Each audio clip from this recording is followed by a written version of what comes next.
todos esses aspectos regionais, que é o que a UES gosta muito de cobrar, e trazer alguns conceitos para vocês, né, geográficos, que caem muito na prova, justamente nessas provas de áreas gerais, né, que caem em todas as licenciaturas, em todas as áreas, e tentar trazer um pouco dessa questão regional, né, principalmente a questão indígena, que cai bastante, e a gente vai trabalhando. Qualquer coisa, vocês podem ficar à vontade, colocar aqui no chat, alguma dúvida, ou então levantar a mão também, eu passo a palavra, não tem problema nenhum. E a gente vai complementando, né? Principalmente aí a que falou da geografia, a Eliane, que já é da geografia, pode me complementar, caso queira, a gente pode ficar à vontade. Então é isso, né? Eu vou dar uma pequena explanada nos temas que mais caem, principalmente nessa parte de geografia cearense, né? Que a UES ama cobrar, e também responder algumas questões da UES, né? Questões que já vêm de outros concursos e questões que já vêm de outros vestibulares, principalmente na área da geografia. Algumas questões quando é voltado para a licenciatura, principalmente quem vai fazer para a geografia, são questões muito específicas, né? Mas na área geral, basicamente é só conhecer o básico da geografia cearense que dá para responder as perguntas tranquilamente, tá bom? Então vou começar a apresentar aqui, só um momento.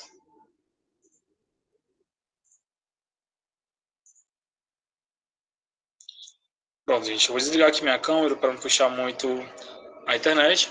Mas prazer, boa noite, eu me chamo Lucas Santos, sou formado em Geografia pela Universidade Estadual do Ceará, e tenho especialização em Educação Inclusiva.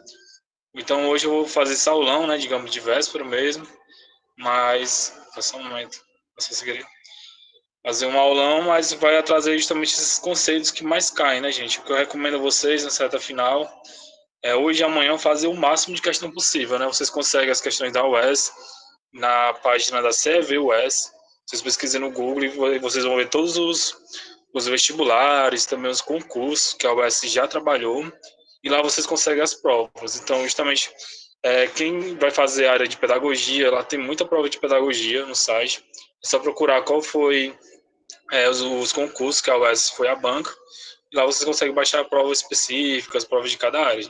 Nessa reta final, não tem saída, é resolver a questão mesmo. Então vamos lá, um conceito que vai cair bastante, eu tenho certeza que vai ser o conceito de espaço geográfico, né? Tem uma diferença, deixa eu colocar aqui só uma caneta, pronto. Tem uma diferença entre espaço, questão de espaço, território, só assim, lugar.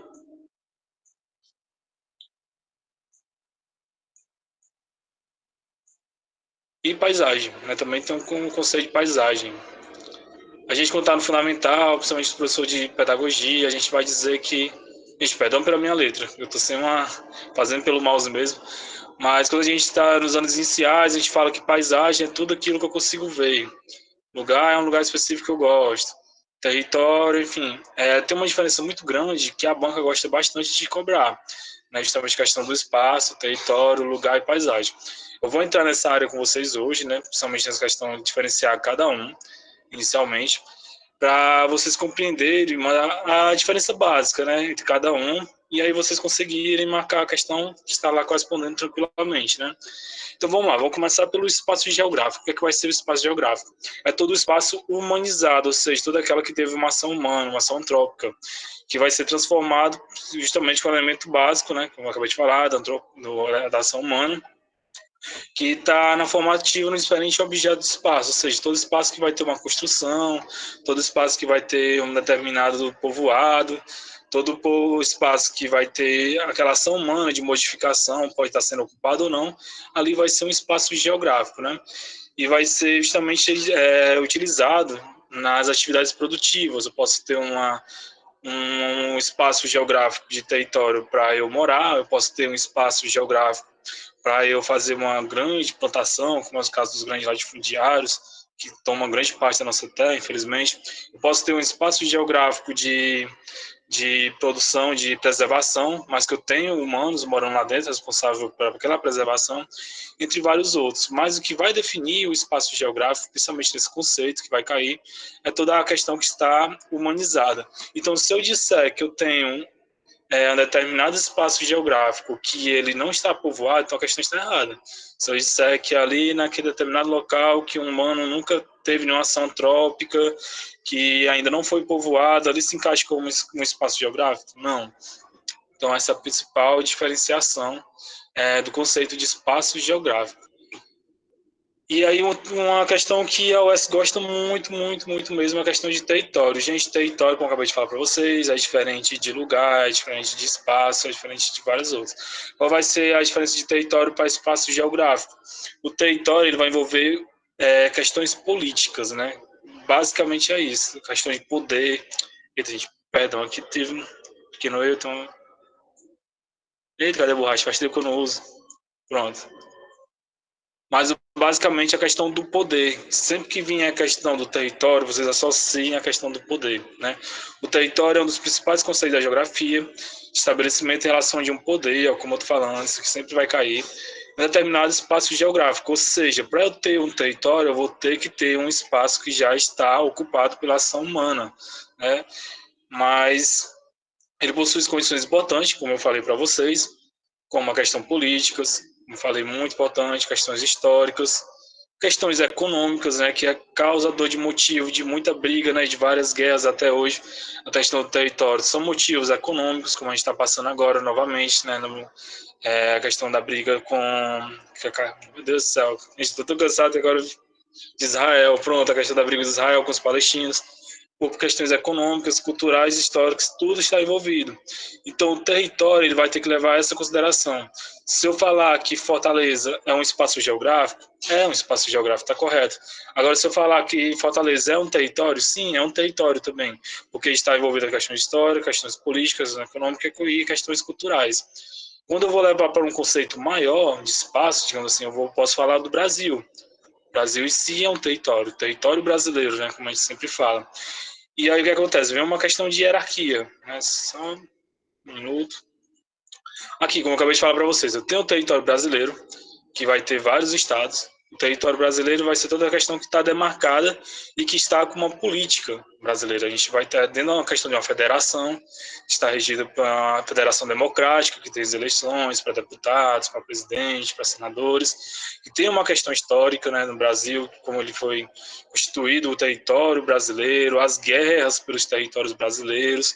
Por fim, a questão econômica, né, como eu acabei de falar para vocês, o território ele vai produzir uma questão econômica e também vai ser uma questão que vai entrar em debate, principalmente por brigas de territórios, né, quando a gente teve essa região aqui de cima, sempre teve uma região em conflito, assim, uma região de baixo, e historicamente já teve conflitos por esse espaço brasileiro, mas hoje está definido. E tem as questões culturais, né? Até a questão dos povos originários já estavam aqui, teve a luta pelo território, os portugueses invadiram, tomaram aquele território e hoje, até hoje comandam. Mas, enfim, tudo isso está dentro desse pequeno espaço aqui que a gente chama de Brasil e que está passando para essas questões territoriais. Dentro do Brasil, a gente vai ser dividido em estados. Né? No Brasil, a gente tem 26 estados e uma capital, né? Justamente a capital do Distrito Federal. Então, se disser, cair na prova de vocês, o Brasil tem 27 estados, está errado. O Brasil tem 26 estados e uma Distrito Federal. O Distrito Federal só tem a cidade de Brasília, mas ele não se configura como estado, se configura como um Distrito Federal. Enfim, o grande questão do Brasil, a gente tem esse grande território, que eu estou passando para vocês, e dentro do Brasil a gente vai ter os 26 estados e o Distrito Federal. Então, cada estado desse também teve uma questão histórica para se construir, também tem as questões políticas, também tem as eleições, também tem a questão econômica, né, no Ceará. A gente vai abordar um pouco isso sobre a questão econômica do Ceará, a questão econômica do Sul, do Nordeste, ou do Norte, do Sul, enfim. Mas o que acontece também, e tem as questões culturais. Então, aqui eu tenho o território brasileiro, e dentro do território brasileiro eu vou ter o território do Ceará, né? Então, vem essa questão de hierarquia. Depois, dentro do território do Ceará, eu posso ter, por exemplo, um território indígena. Eu posso ter uma cidade que também vai se configurar como um território. Né? Então, se eu pegar, se uma questão caiu, território cearense é constituído, tal, tá correto. Agora, se eu disser assim, que o território cearense que envolve toda a América Latina, não. Aí o território já entra na questão política de cada país, né? Cada um vai ter sua regra, enfim. Vocês vão entrar sempre nessa questão brasileira para entrar em cada estado e por aí vai afundando. Então, a origem do debate desse conceito é essencialmente militar. Né? Sempre quando a gente fala questão militar, vai envolver isso, também vai envolver essas questões de briga por território, como eu falei para vocês, né? É uma luta histórica e é por isso que entrou nessa questão do conceito de território, justamente a questão de poder. Então, teve um início nesse conceito justamente por questões militares, né, de invasões, que historicamente existiu, e foi ampliado, né, depois, futuramente foi ampliado pela análise de fluxo das redes locais, como eu acabei de falar com vocês. Inicia o território geral, depois vai para o território mais local. E muitas vezes ele é utilizado com os estados, país e nação, como eu acabei de explicar para vocês, e, cara, não pode ser confundido, né? Cada um é uma coisa, o estado é uma coisa, o país é uma coisa e a nação é outra coisa também, gente.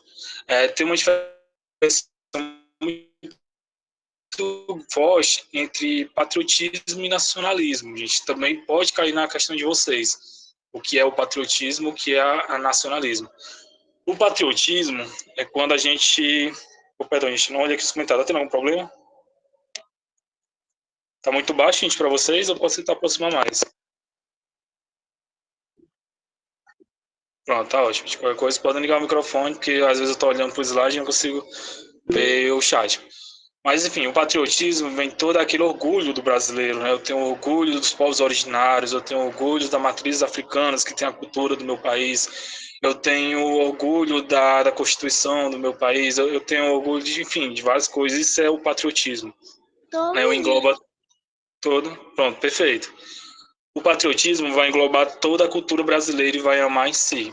O nacionalismo já vai ver uma questão de grupos específicos. Por exemplo, eu posso ser nacionalista, eu gosto somente do Brasil, aquele que está associado ao meu ponto de vista.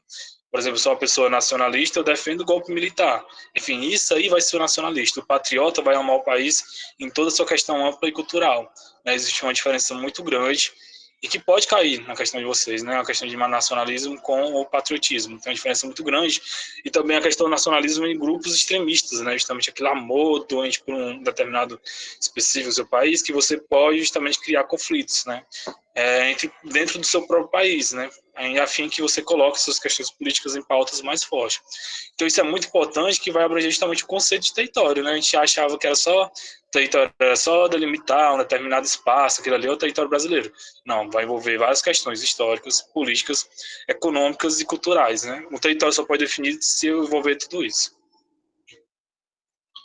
Vamos ter a diferença agora de um território histórico, território político, território econômico e território cultural. O território histórico, né, justamente, por exemplo, o território dos Incas, o território dos povos originários brasileiros, que já estava nesse território brasileiro antes mesmo da invasão dos portugueses. Então, isso é uma questão de território, um território histórico, que sofreu lutas. Gente, o Brasil não foi nada pacífico, né? Desde o início foi guerras e mais guerras em busca do seu território, né? Em busca de invasão. Era a guerra dos povos originários, né? Enfrentando os invasores. A gente também tinha uma guerra muito forte da questão dos próprios portugueses entre os espanhóis, os holandeses, entre vários outros, por aquele território. Então, é um território histórico, como eu estou falando, sempre associado à questão militar, sempre associado à questão de poder. A gente não esqueça, território, poder. Isso é muito simples, muito sempre que cair questão de território, vai envolver a questão do poder e questões que vai envolver território histórico, político e econômico. Território político, por exemplo, é o território político administrativo do Brasil, né, como eu falei para vocês, a questão do governo central, os governos dos estados, os governos municipais. Isso ali vai ter os governos, territórios políticos. Vou dar um pequeno exemplo para vocês. Aqui eu moro na cidade de Fortaleza, no qual eu tenho as minhas leis municipais. Mas não significa que as leis municipais do território de Fortaleza vão valer no território, sei lá, de Recife. Né? A gente tem essa questão de hierarquia. Então, eu tenho um território político de Fortaleza, mas as leis estaduais, as leis do governo do estado, vai valer dentro do território de Fortaleza. Assim como as leis do território político do Brasil, as leis federais, vão valer dentro do território de Fortaleza. Porém, o território de Fortaleza criar leis municipais, como, por exemplo, a taxa do lixo, não quer dizer que o Brasil inteiro vai pagar a taxa do lixo, né? Somente quem está morando dentro daquele território determinado. Vamos lá, o território econômico, que vai ser justamente a produção e comercialização dos produtos, né? Como a gente fala, um grande exemplo disso é o petróleo, ou então a questão da mineração, do ferro, que causou grandes desastres ambientais. A gente se atenta muito, a UES gosta de cobrar isso. A questão ambiental, vamos pesquisar sobre Brumadinho, sempre cai essas questões envolvendo os desastres ambientais relacionados à barreira. Isso vai cair aonde? Vai cair na geografia. né, que é justamente essa questão da mineração, né, os maus da mineração, a destruição que ela trouxe, a quantidade de morte, a irresponsabilidade das empresas. Isso é muito comum cair dentro da UES, nas provas da UES. Vamos lá, território cultural, que vai dizer justamente as manifestações diversas do espaço geográfico, que no geral possui fronteiras, né? Também fluídos como territórios carnavalescos, territórios indígenas. Enfim, a gente vai ter uma fronteira onde cada um vai definir a sua questão de cultural, né?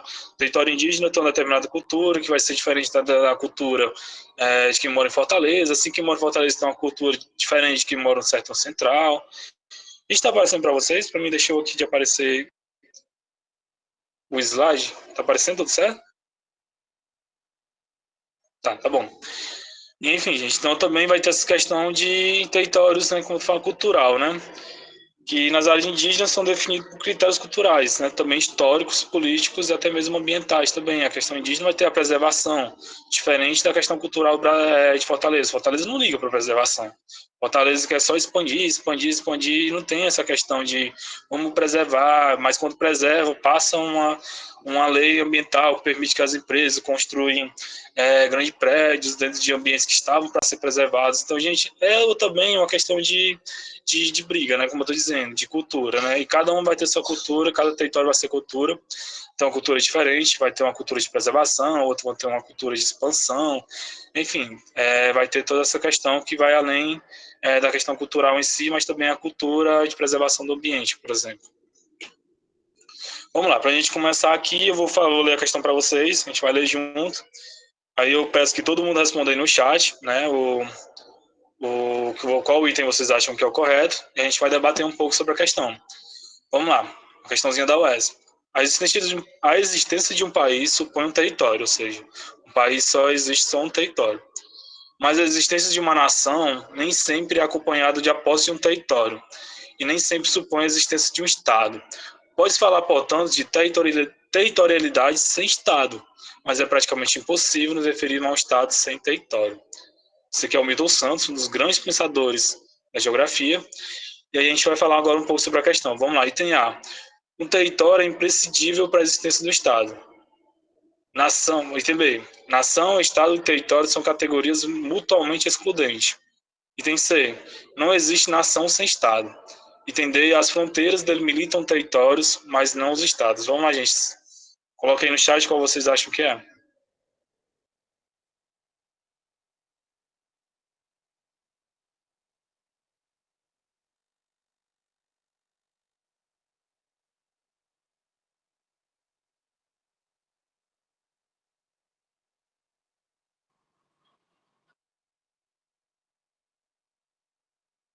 Item A. Mais alguém? A.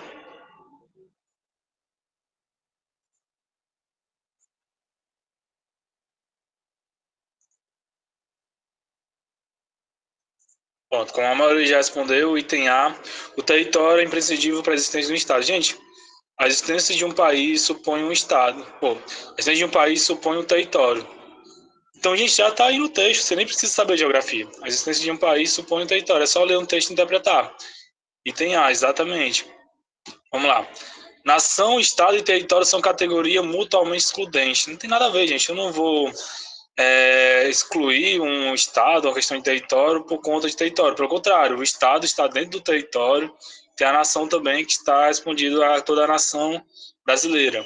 Né? Isso aqui não tem nada a ver, pelo contrário, um complementa o outro.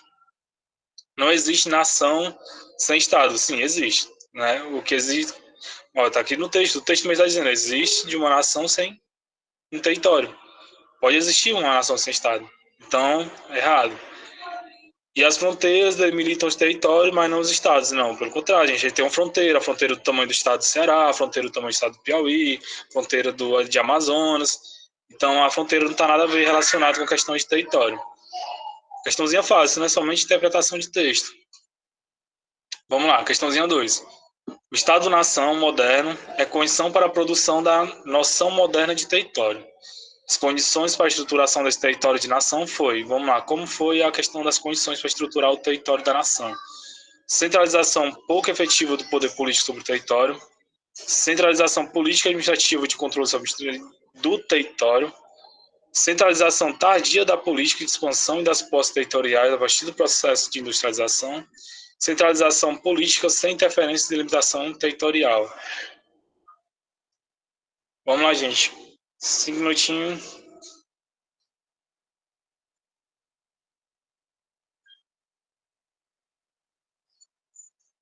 Tem B.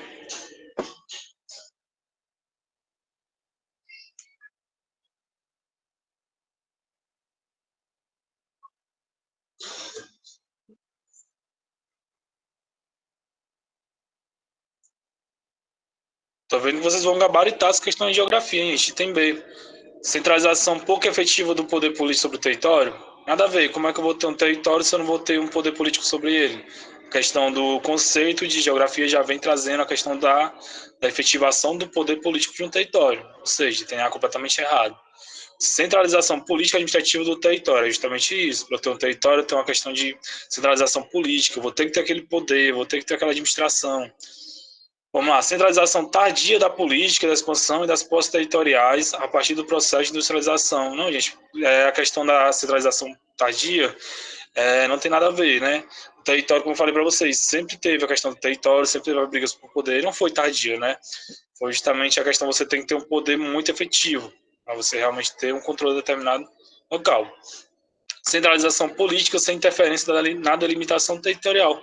Pelo contrário, né, justamente a centralização política que vai interferir, né, que vai interferir que você perca aquele território, vai interferir na questão de invasões, e vai ter que sempre ter aquela luta. Né? Eu posso falar justamente da questão indígena.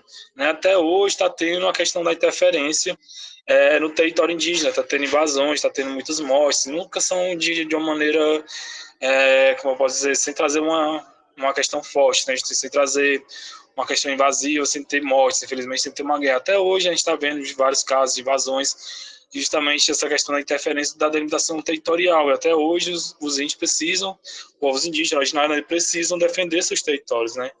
Então é algo que é bastante cobrado ainda, vocês têm que ficar atentos, que tem sim uma interferência política e vocês precisam defender essa questão territorial, né? Vamos lá, vamos entrar justamente na questão do território indígena agora, para a gente dar tempo ver tudo.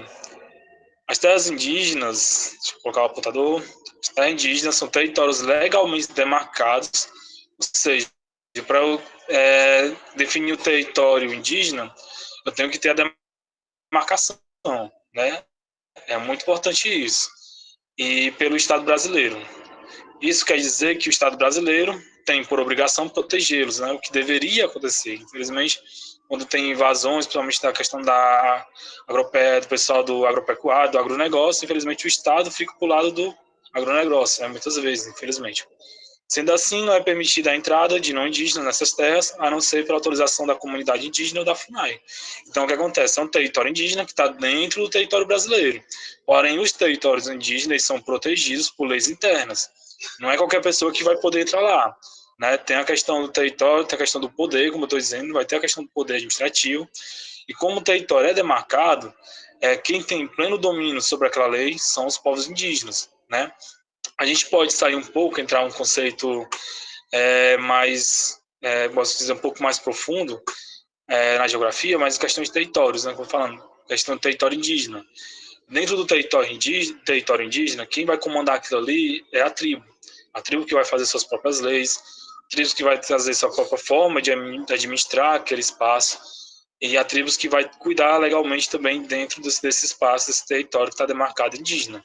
Porém, a território indígena que está lá sob o comando dessa tribo vai responder pelo Estado, vai responder para o Estado brasileiro, né, justamente. E o Estado brasileiro vai ter a obrigação de defender aquele território indígena contra invasões, contra uso inapropriado daquela terra, sobre a questão do desmatamento. Tudo isso o território brasileiro deveria proteger, né? Infelizmente a gente vê que é o contrário, né? Muitas vezes a questão políticas, né, principalmente da bancada, né, do agronegócio, está muito ligada a questões de leis que principalmente vai favorecer a eles, né? Justamente a questão da delimitação temporal, enfim, do marco temporal, como vários outros.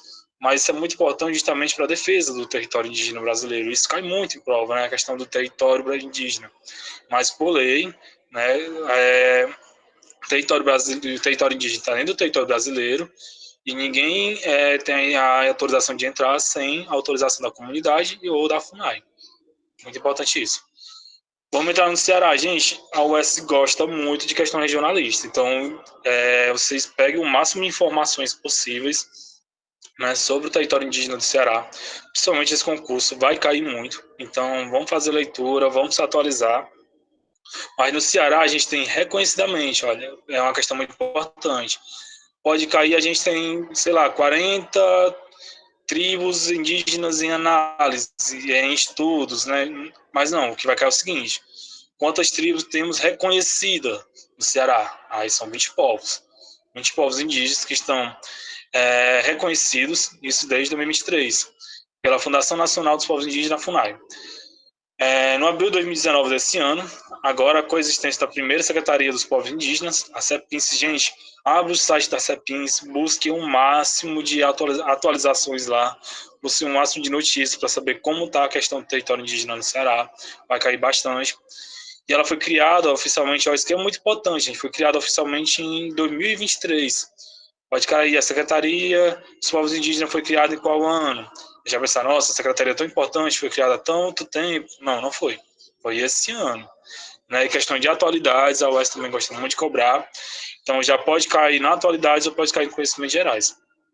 E à frente da pasta, né, a gente vai ter a professora, a mestre, a antropóloga e cacique, a Irei do Povo, Genipapo Canidé. Né?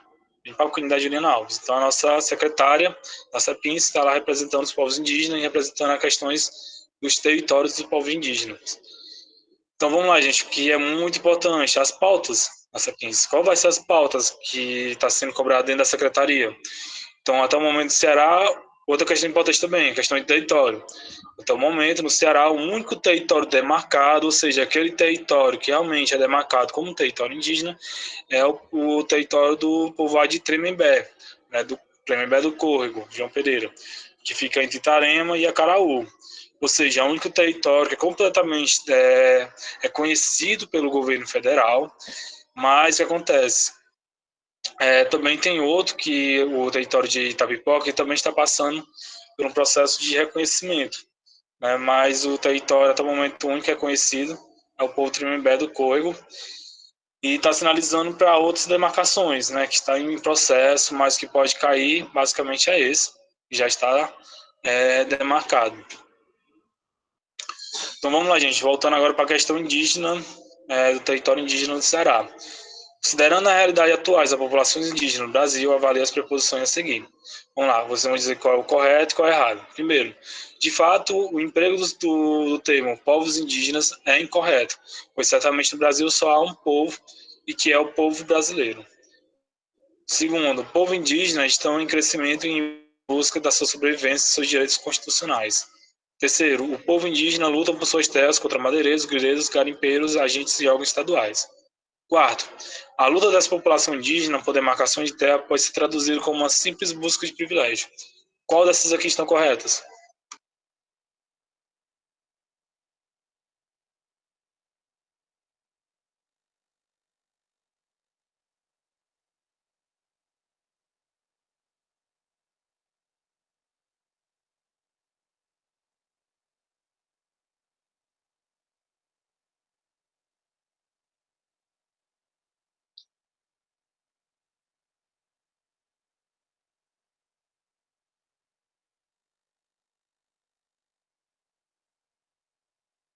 Não é vergonha não, gente, pode dizer.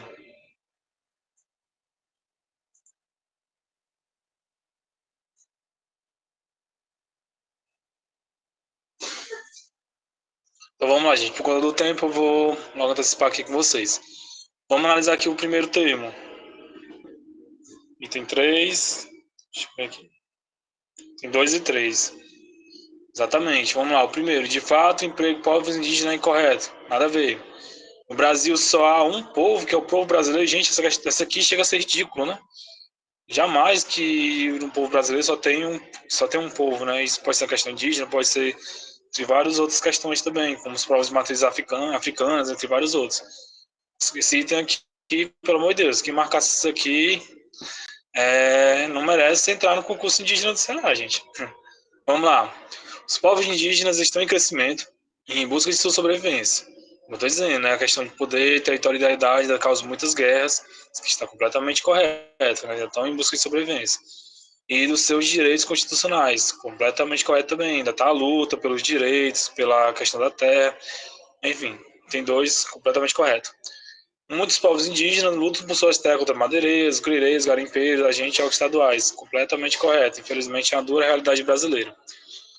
A luta dessas populações indígenas por demarcação de terra pode ser traduzida como uma busca simples de privilégio. Gente, isso não é privilégio, né? Isso aqui é somente uma questão mesmo de questão histórica, né? É uma questão que o Brasil deveria ser uma vergonha no Brasil, não preservar seus povos originários. Isso não é um privilégio, né? Isso aqui é somente uma questão de dívida que o Brasil tem com os povos indígenas e os povos originários. Nunca se caracterizaria como um privilégio, né? Completamente errado. Então, que tem certo, 2 e 3. Tô vendo que muita gente aqui vai gabaritar a geografia, viu, gente? Vamos lá. Há um crescente debate no Brasil sobre a formação e a diversidade étnica da população, em especial sobre o papel dos povos indígenas e a valorização da sua cultura. Considerando esse assunto, assinala a alternativa verdadeira. Vamos lá. A cultura dos povos indígenas no Brasil passa por grandes transformações, entre as quais não podem ser citadas a fim das relações coletivas de trabalho na aldeia e o aumento da noção de propriedade privada. Item B. O princípio que assegura as condições de vida e comunidade e a demarcação da terra para a habitação dos povos indígenas se embasa no fato de os mesmos terem sido os primeiros habitantes de territórios. Item C. Depois de décadas de repressão e medidas políticas que provocam o genocídio dos povos indígenas no território nacional, atualmente eles têm recebido garantias importantes de demarcação de sua terra e a valorização de seus costumes. E item D. No Brasil, como as taxas de alfabetização dos povos indígenas são muito altas do que a taxa da população brasileira não indígena, a herança dos povos originários sobre suas línguas, crenças e tradição estão assegurando para as próximas gerações. Qual item vocês acham que é?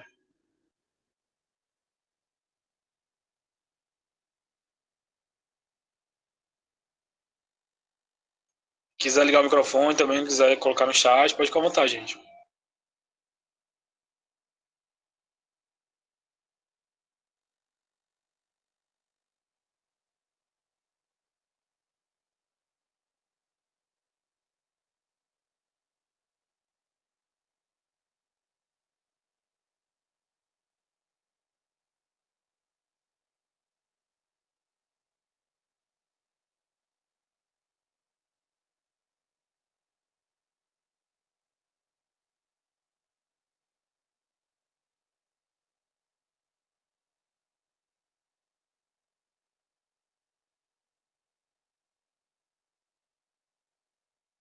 Item C. Quem mais?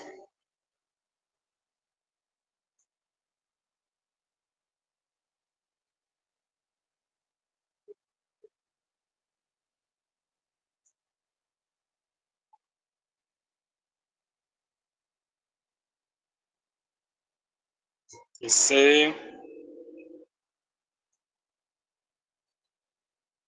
Que, gente, é uma questãozinha que vocês têm que ter cuidado, né? Pegadinhas, né? Vamos lá, eu vou falar com vocês aqui os itens. Item A, né? Eu acho que não tem nada a ver. Quando a gente fala a questão da propriedade privada na terra indígena, a cultura indígena não luta por isso, né? Justamente a questão indígena luta por questões coletivas e não pelo aumento de noção de propriedade privada. Isso que já corta. Vamos entender. No Brasil, como as taxas de alfabetização dos povos indígenas são mais altas do que a taxa da população não indígena, a gente vai ter que analisar os gráficos. Mas, infelizmente, gente, isso aqui não é uma realidade da população brasileira, né? A questão da taxa da alfabetização é tanto que a questão dos povos indígenas entraram nas cotas das leis federais para conseguir entrar em universidades e de outras coisas do tipo. Não estou dizendo que a educação dos povos originários seja ruim nem nada do tipo, mas comparado também com as outras educações do Brasil, ela não se destaca, né? Que está dizendo como se ela se destacasse na frente. Essa questão também não está certa, não está correta. Vamos lá. Vamos ao item C, que muita gente está dizendo que depois de décadas de repressão e de medidas políticas que provocam genocídios dos povos indígenas no território nacional, atualmente ele tem recebido garantias importantes para demarcações de terra. Gente, isso que está acontecendo? Estão recebendo demarcação de terra ou estão perdendo terra? Com o novo marco temporal, por exemplo. e de valorização do seu costume. Está sendo valorizada a cultura indígena no Brasil? Também é algo muito importante para ser analisado. Então, essa questão aqui da demarcação de terra anula essa questão. A questão da demarcação de terra indígena ela não está sendo valorizada, né? Pelo contrário. Né? A Câmara, a bancada do agronegócio está querendo passar o marco temporal. E também a questão da demarcação da terra é uma luta histórica, gente. Historicamente, os indígenas vêm enfrentando invasões e vêm enfrentando justamente essa questão contra os grandes latifundiários que querem ainda utilizar as terras indígenas, terras que estão sendo preservadas para as plantações ou então para desmatamento ilegal. Então, historicamente, as terras indígenas que deveriam estar sendo protegidas, né, deveriam estar sendo protegidas pelo Estado, por lei, né, era para ter protegido pelo Estado, pelo contrário, sofre bastantes invasões. Então, é isso que anula essa questão.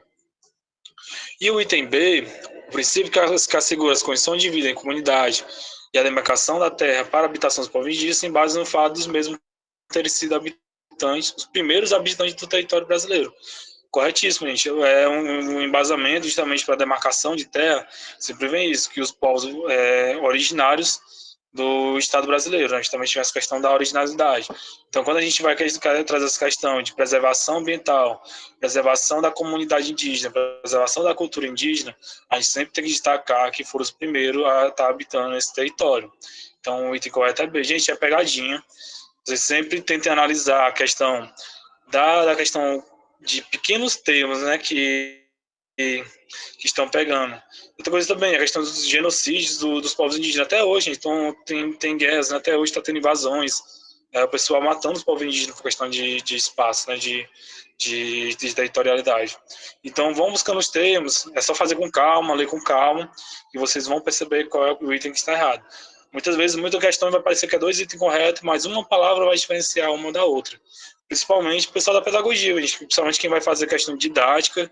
Didática tem muita pegadinha que um termozinho anula um item. Então vamos lá, outra questão que a UES gosta muito de cobrar, muito, muito mesmo, a questão regionalista, né? A questão do território cearense. Então vamos falar um pouco agora sobre a geografia do Ceará, né? Principalmente a questão do território, da geomorfologia, da geologia, enfim. Aqui está um pouco desatualizado, fui pegar esses dados aqui, mas eu peguei num livro de geografia que eu tinha aqui, que saiu justamente nesse ano, 2022, mas o nosso governador não é mais o Camilo Santana, né? Agora o governador é o Elmano, justamente teve essa atualização.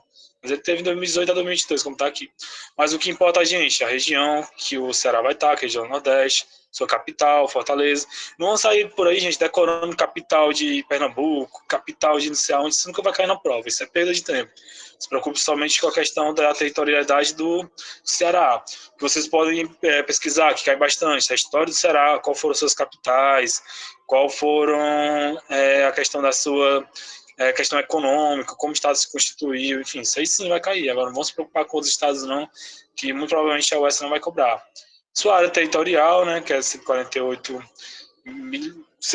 mil quilômetros quadrados, população, já saiu o novo censo, vamos analisar, densidade demográfica, né, 56 pessoas habitantes por quilômetro quadrado, segundo o IBGE. Fuso horário, isso aqui também não cai não. E clima cai muito, gente. A UES adora, a UES tem muitas questões de geografia física, né? Principalmente em concursos amplos.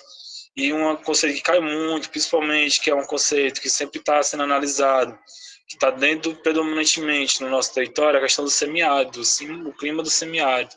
Justamente esse clima do sertão central, essa questão do clima seco, chove pouco, né, as terras que não são muito favoráveis a plantações, principalmente essa questão central do Ceará, que é o seguinte, gente, o Ceará vai ter 3, que a gente vai já entrar um pouquinho a fundo, a gente vai ter basicamente 3 tipos de territórios.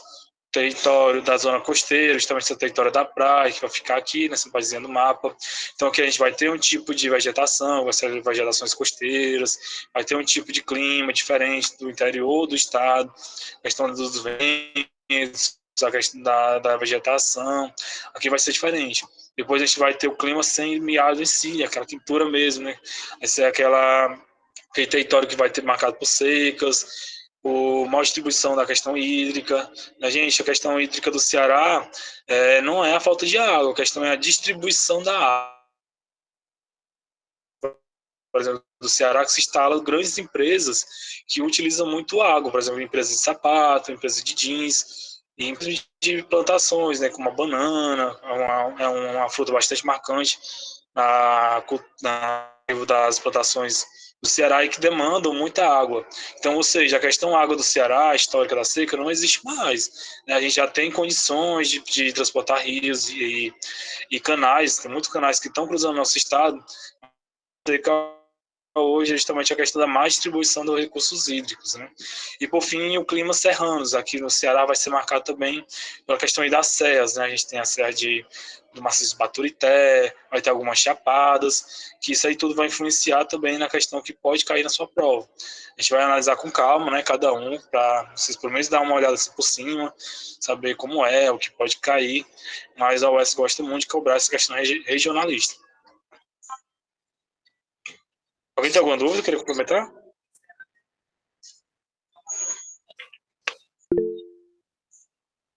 Pode falar.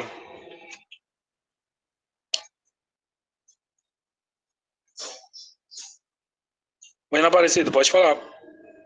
Professor, é porque a gente recebeu uma informação de que não são 20 povos, né? Devidamente registrados, cadastrados pela FUNAI. Aí, como que fica? Assim, tipo, se no dia da prova perguntar algo sobre isso. Bom, deixa eu voltar aqui. Os documentos que a gente, o documento que a gente recebeu realmente, que é da SEDUC, tem dizendo que são 20 povos, né? Sim. Mas foi até o Dourado,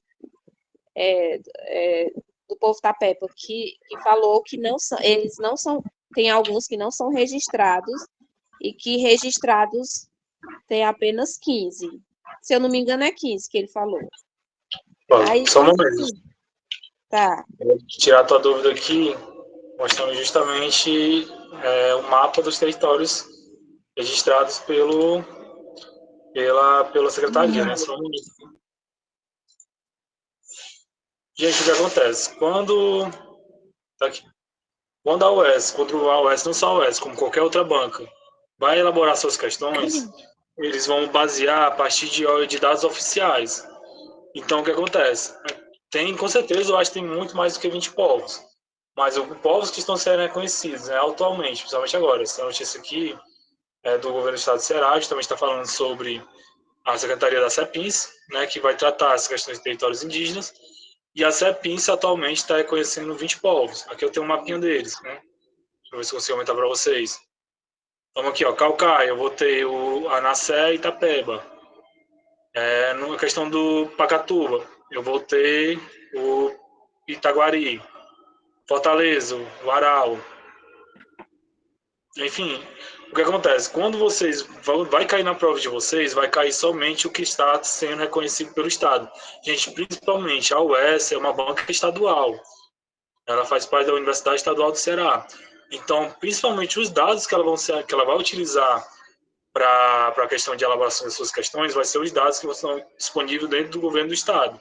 Então, se a Secretaria dos Povos Indígenas está dizendo que tem 20 povos, então a UES vai cobrar 20 povos. Agora, se na questão vai dizer tem 20 povos reconhecidos, porém tem outros povos que ainda estão passando pela sua oficialização na Secretaria para ser reconhecido, aí vai depender do comando da questão. Como aquela questão vai cobrar para vocês. Agora, se ela falar sobre os povos realmente reconhecidos, vai ser somente esses aqui. Eu posso passar para a Isabela, justamente, mas vocês conseguem encontrar no site, né, do governo do estado, e lá vocês vão conseguir encontrar esse mapinha, né, com todos os povos, né, onde estão localizados. É bom vocês também analisar onde está cada povo, por exemplo, aqui, ó, a gente tem uma delimitação. Aqui nessa parte mais norte do estado, a gente tem os povos do Tambeba, né, principalmente aqui em Itapipoca, e também nessas outras partes das outras cidades. Mas, porém, mais ao fundo do estado, a gente vai ter outros tipos de povoado, né? Por exemplo, aqui na Sertão Central, a gente vai ter o Cariri do Quixelô, Cariri Quixelô. E na parte do sul do estado, a gente também vai ter só o Cariri, já é outro povo diferente. Então, também é bom vocês analisarem, né, onde está localizado cada povo, né? Principalmente para isso, pode cair, pode ser uma questão dessa. Infelizmente, é questão assim, quase assim de decorar mesmo, né, onde está localizado. Mas uma dica para mim, né, que eu dou para vocês. Eu me basearia no que está na Secretaria do Estado. Outra questão também é se basear, analisar os principais povos, os maiores povos, por exemplo, onde eles estão localizados, né, na parte norte, na parte sul, quais são esses povos? Deixa eu só ver aqui.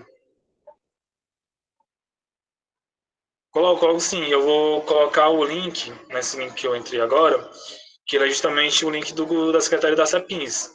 Né? Então, como eu estou dizendo, a CEPINS tem esse mapa interativo, pode estar em outros povos, né? Não tem somente esses povos, pode ter outros povos em reconhecimento, mas na prova a UES só vai trabalhar com questões que está oficial e que está justamente legalizado, né? Você vai responder a tua dúvida? Sim, obrigada, professor. Nada. E como eu estou dizendo, a secretaria é muito recente, né, 2023, somente que saiu esses reconhecimentos.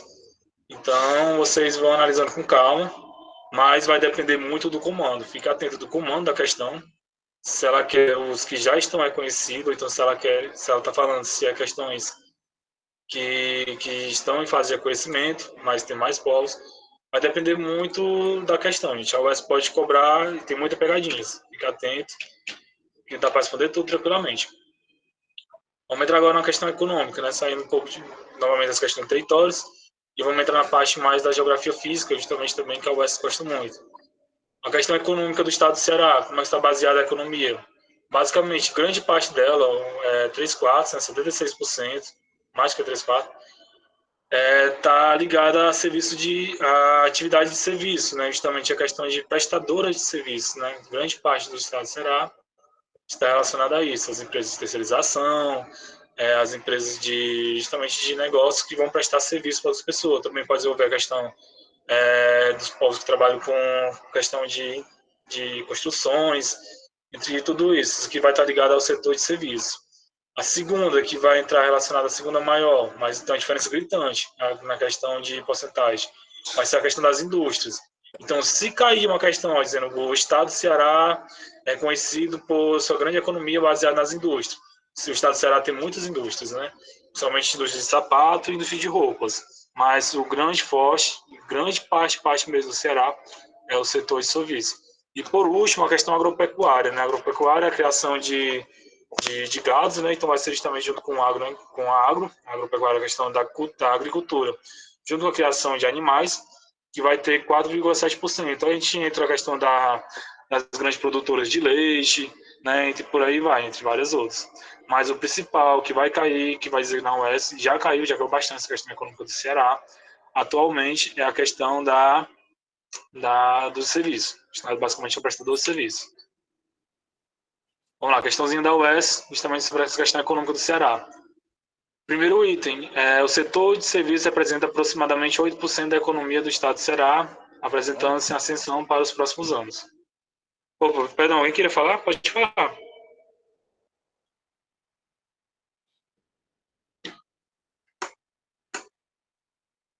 Mas é que você não está mais querendo. Oi, não entendi. Pode repetir, por favor?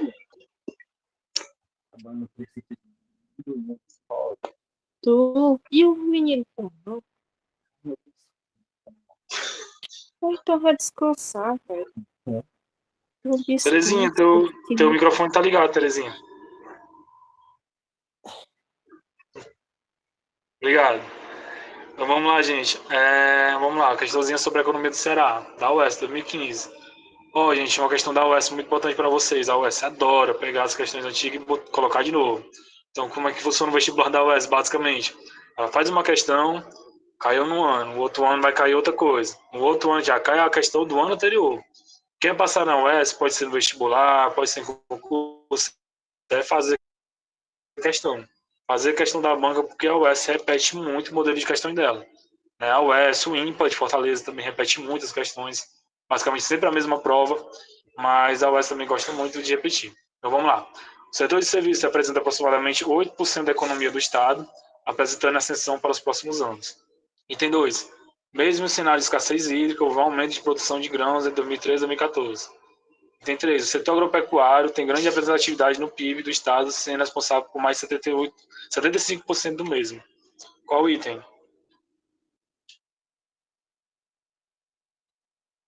Quais itens, né? Se for mais de um.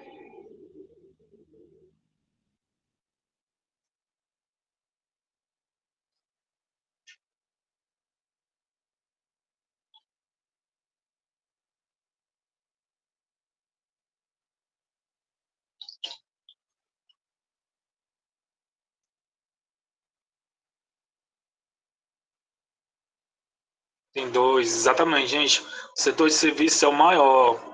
Isso aqui, ó, cai muito da atualidade, não só a questão de 2015, mas é uma marcação histórica do Ceará, setor de serviço, né? Vamos lá, mesmo em um cenário de escassez hídrica, houve um aumento na produção de grãos em 2013 e 2014. Como eu estou dizendo, a questão do Ceará não é a questão da falta d'água, é a questão da distribuição da água, né? Então, a gente pode ver que mesmo numa crise hídrica que foi passada em 2013, 2014, pode se repetir essa crise agora, né? Que vai entrar justamente nas questões de El Niño, La Niña, mas mesmo com a questão da crise hídrica, houve um aumento na produção de grãos, né? Então, ou seja, falta água para a população, mas não falta para a indústria. A gente coloca isso na cabeça, isso é uma grande realidade. E isso aqui está completamente correto. E o item 3, o setor do agropecuário, tem uma grande representatividade do PIB do Estado, sendo responsável por mais de 75%. Pelo contrário, 76% é o setor de serviços, o maior. O setor do agropecuário é o menor. Né? Apesar de, historicamente, o estado do Ceará foi marcado pelo agropecuário, pela criação de gado, pela questão do couro. Se fosse uma questão falando sobre a questão histórica, no passado, foi marcado pelo agropecuário, estaria correto. Né? Depende muito da questão. Atualmente, como a gente está falando agora geograficamente, atual, não é mais o agronegócio, agora é o setor de serviço. Agora, se fosse uma questão histórica sobre a pecuária cearense, aí sim, a pecuária predominava. Chama-se a produção de couro, do charque, entre vários outros. Mas falando agora, esse aqui é o menor dentro do PIB cearense. Essa questãozinha ficou claro a letra, eu não percebi, mas aí eu vou lendo para vocês. Mas a questão que eu não falei muito, mas cai muito também na UES, a questão dos recursos energéticos, né? Aqui no Ceará, eu vou lendo para vocês, eu vou logo explicando e respondendo a questão, vai ficar mais fácil. A energia é um bem fundamental à vida do homem e ao desenvolvimento da sociedade global. Dentro dos recursos naturais renováveis, então, gente, o que é que vai ser recurso natural renováveis? Aquilo que não vai prejudicar fortemente ao meio ambiente. Por que isso é muito importante, fortemente ao meio ambiente? Porque todos acabam prejudicando de alguma forma. Por exemplo, a que a gente mais conhece, que predomina no Brasil, a hidrelétrica. A hidrelétrica, ela tem uma grande importância que ela não prejudica tanto o meio ambiente. Porém, para eu fazer uma grande represa, para eu fazer uma grande hidrelétrica, né, esse armazenamento de água para a produção de energia, eu vou usar um espaço muito grande. Naquele espaço muito grande que eu vou utilizar, às vezes pode ter uma fauna, uma flora, e são questões que estão em extinção, algo do tipo, próprio daquele espaço natural. E quando eu inundo aquele espaço, aqueles animais, aqueles itens que estavam lá morreriam. Mas, assim, ela é considerada renovável. Mas se a UES perguntar qual é o principal problema da energia renovável hidrelétrica, vocês podem falar sobre isso. Sobre a questão da grande de inundação e do mal que ela causa à fauna e à flora daquele espaço que vai ser inundado. Mas ela é renovável. A questão eólica. Muita gente diz, a eólica ela não traz nada de mau ambiente, é só mesmo o vento. Gente, a questão eólica ela sempre vai ser implantada na zona costeira, justamente nas praias. E aí o que acontece? Um gerador eólico ele faz muito barulho. Então, ele fazendo muito barulho, ele vai influenciar também naquela questão do espaço local. Principalmente para as questões dos povos que são os povos pesqueiros, por exemplo, que já faziam a pesca, que viviam sobre a pesca daquele espaço, a questão econômica deles era uma pesca. Quando a gente implanta uma questão eólica, o barulho que faz espanta os peixes, espanta aquela fauna que estava ali. Então, o eólica vai trazer esse prejuízo para a população que estavam lá, né? É uma grande pauta na questão da população pesqueira, justamente a questão da energia eólica que está tirando essa economia que historicamente já estava constituída por eles. A energia nuclear não é renovável, né? Como já todo mundo conhece, a energia nuclear ela vai ter um grande resíduos de lixo depois da produção da energia e quando a gente vai fazer, no caso, tirar esses detritos, perdão, gente, quando vai colocar o lixo para fora, digamos assim, ela, meu Deus, gente, é o cansaço. Mas quando vai, meu Deus do céu, quando vai armazenar, pronto, vai armazenar aquele lixo que foi produzido, né, vai trazer um grande prejuízo ao meio ambiente, né? Então isso aqui não tem nada de renovável. A energia solar é renovável? Sim, completamente. Né? Vai ser somente com a produção da energia do sol. Aí vamos entrar agora na parte ruim. Vou falar na parte boa e parte ruim para você já ficar ciente, porque a UES gosta de pegadinha. A produção de energia solar vai ser as placas, né? Justamente as placas fotovoltaicas. Né? Justamente as placas que vão fazer a conversão do sol em energia elétrica, né? E essas placas, elas são muito tecnológicas. Para fazer essa tecnologia, eu vou envolver muita mineração, para trazer aqueles minérios corretos para produzir uma placa. Então, quando eu vou produzir uma placa fotovoltaica, eu vou utilizar muito a questão da mineração e eu estou também destruindo a questão do meio ambiente para criar uma placa. Porém, ela é muito renovável porque o prejuízo que ela traz para criar uma placa é muito menor do que uma produção de energia solar, por exemplo, nuclear, perdão. Porque a energia nuclear ela deixa muito lixo. Solar não, depois de produzido, eu posso produzir energia por anos, 30, 40 anos. Eu não vou mais causar nenhum dano ao meio ambiente. Petróleo, a gente já sabe, né, o petróleo não é nada renovável também, é um item que está em escassez mundial e o ser humano nunca deixa de explorar o petróleo, só vai deixar mesmo de explorar quando não tiver mais.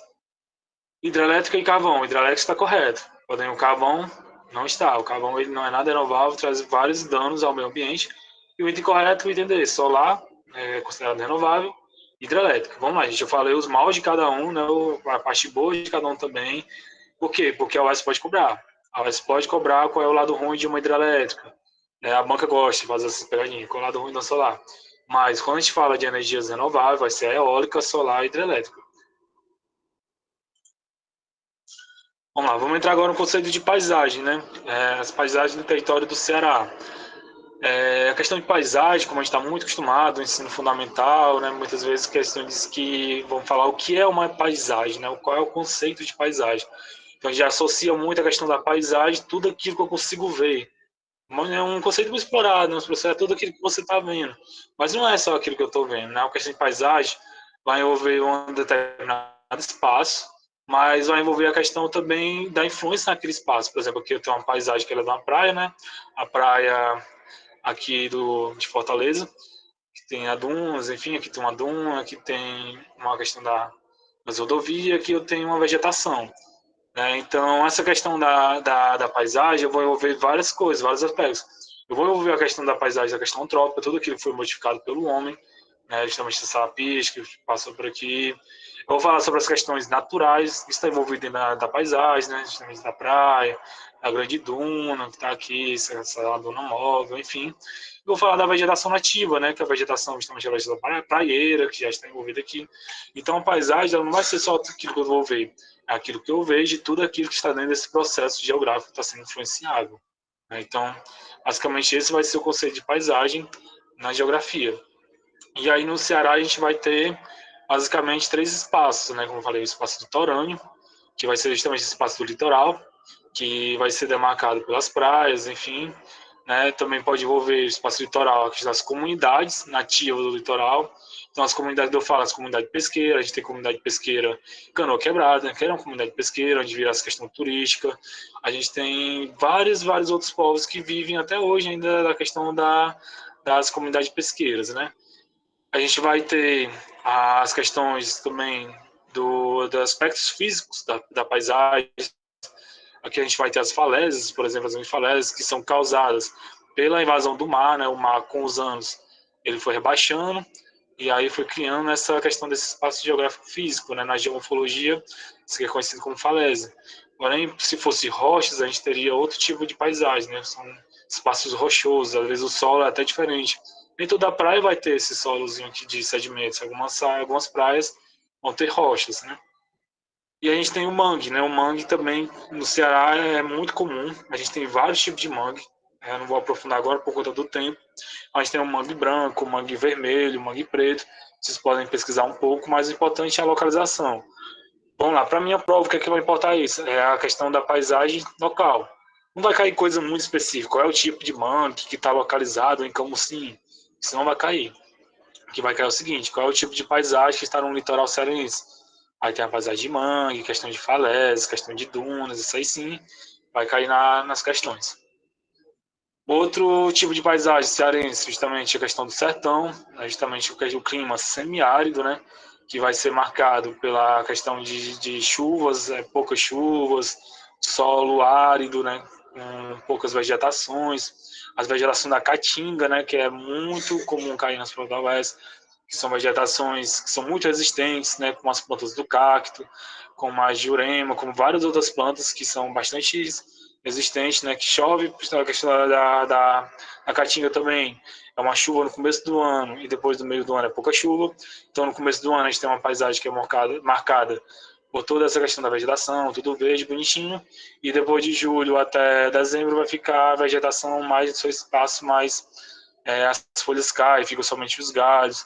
Muitas plantas parecem que estão mortas, mas é só chover novamente que ela fica toda verde, tudo, justamente florida novamente. Isso é a questão da paisagem cearense, né? Isso cai bastante no clima da Caatinga. Então são plantas que vão sobreviver com a escassez da água, com o sol muito quente, né? Vai ter questão de poucas folhas. Grande parte dessas aves são de caudas espinhosas, né? Então a planta vai ter espinhos, basicamente nela. Isso é uma característica muito marcante da Caatinga. E outra questão também vai ser as serras, né? Vai ter várias serras no Ceará, depois eu vou entrar no aspecto geomorfológico, né? Justamente nessas questões de altitudes, onde está localizada cada serra, qual a diferença de uma serra para outra. Mas o que é que vai ser uma serra, né? A gente fala bastante sobre serra, mas o que é que vai ser serra? Vai ser um conjunto vai ser um conjunto de danos, como é que eu dizer, de falhas tectônicas, né? Quando a gente tem as placas tectônicas, são justamente tipo, os grandes blocos rochosos, que são os grandes blocos de terra que estão flutuando sobre o magma, né, embaixo da terra. Quando tem a questão do movimento da terra, que é natural, ela vai fazer algumas rupturas que vai poder elevar algumas áreas diferentes das outras. Então, quando eu tenho uma elevação de várias áreas, né, como eu tenho aqui, ó, por exemplo, uma elevação aqui, cada uma vai ter uma elevação diferente. Para conhecimentos gerais, para anos iniciais e para anos finais, que não vai cair muito. Pode ser que caia sobre chapadas, coisas assim, mas o tipo de relevo, essas questões ficam mais para a área específica da geografia, né? Mas o importante é isso, saber o conceito de serra. Serras são um conjunto de vários falhas tectônicas, né, que vai causar essa elevação. Ou seja, eu tenho é muito comum você falar a Serra de Guaramiranga, a Serra de Baturité, mas toda aquela serra é um conjunto maior, que está dentro do maciço de Baturité. Ou seja, são um conjunto de várias serras. E dentro dessa serra eu posso ter uma serra individual de Guaramiranga, posso ter uma serra de Baturité, entre várias outras. Mas o conjunto, quando a gente vai falar de conceito de serra, vai ser esse conjunto de questão de diferenças do espaço das falhas tectônicas. Então vamos falar justamente dessa questão do relevo, de altitude, né, no Ceará. A gente vai ter basicamente três diferenças que sempre costumam cair, né? A gente vai ter os relevos de maciços residuais, como eu acabei de falar para vocês, o maciço de Baturité, essa partezinha que fica por aqui. O que é um maciço residuais cristalino? É uma versão maciço que foi elevado, como a gente está vendo aqui na forma lateral. Aqui estava a placa tectônica, né? Essa parte de baixo, digamos que ela fosse plana. Embaixo tem o magma. Quando a gente tem uma falha geomorfológica que causa um vulcão ou algo do tipo, que vai fazer essa elevação, chamamos da serra, eu posso ter diferentes tipos de serra. Eu posso ter serras cristalinas, né? Como a gente pode ver esses tiozinhos aqui, representam os cristais. Então, quando cai também geologia na questão cearense, está muito marcado por um solo cristalino, né? De rochas cristalinas. Então, rocha dura. Por isso que quem convive no Sertão Central, quem mora no Sertão Central, que vai fazer alguma plantação, algo do tipo, é muito comum encontrar mais essa parte cristalina, as rochas muito dura. Porém, a gente vai analisar onde vai estar localizado, que é a principal questão que vai cair nessa prova. No meio, né, justamente nessa partida central do estado do Ceará, vai ficar localizado os maciços residuais cristalinos, né? Ao redor deles, que vai ficar aqui, vai ser justamente a depressão sertaneja. O que é que vai ser a depressão sertaneja? Vai ser esse solo, né? Ainda marcado por solos cristalinos, mas diferente de uma serra, ele vai ser plano, né? Vai ter somente uma e outra elevação, mas não é elevações muito poucas, né? É muito pouco perceptível, né? Mas basicamente é marcado como um território plano, né? Não tem elevação muito grande, ele é todo numa elevação só. E a gente vai ter as chapadas, que também vão ser áreas elevadas, né? Justamente a questão tem a chapada da Podi e a chapada de Ibiapaba. A chapada, vocês imaginam o seguinte, né? Quando a gente tem um solo, por exemplo, tem um solo aqui na região costeira do estado. Então, quando eu tenho um solo na região costeira, eu vou recebendo sedimentos. Ou então eu tenho uma serra que ela também vai estar gerando sedimentos. O que é o sedimento? Vai ser o resultado de uma erosão. Agora, o que é que vai ser uma erosão? Vai ser eu tenho uma serra, ou seja, que vai sofrer aspectos físicos, como chuva, o sol, o vento, e essa serra ela vai sendo quebrada, né? Digamos assim, aquela rocha vai sendo quebrada aos poucos, e aí depois que ela ser quebrada, ela vai gerar pequenos fragmentos, né? Que vai ser justamente os sedimentos. E esses fragmentos vão ser transportados, né? Justamente pela questão do vento, pelas chuvas, entre várias outras formas de transporte. Então, esses fragmentos que estão sendo transportados, eles vão sendo levados para a outra questão do estado, pelo meio do estado, né? Justamente tem uns ventos que vão levando os segmentos assim. E aí, quando ele vai chegar em determinada parte aqui do estado, ele pode encontrar uma barreira. Né? Uma barreira pode ser uma rocha ou algo do tipo, que vai barrar a continuidade. Deixa eu fazer aqui o desenho. Que vai barrar a continuidade daqueles fragmentos que estavam sendo transportados para cá. Então, quando crio uma barreira aqui, eu vou ter um acúmulo de sedimentos. Esse acúmulo vai gerar uma chapada, que é justamente uma elevação. Alguém queria falar? Liga o microfone. Joana.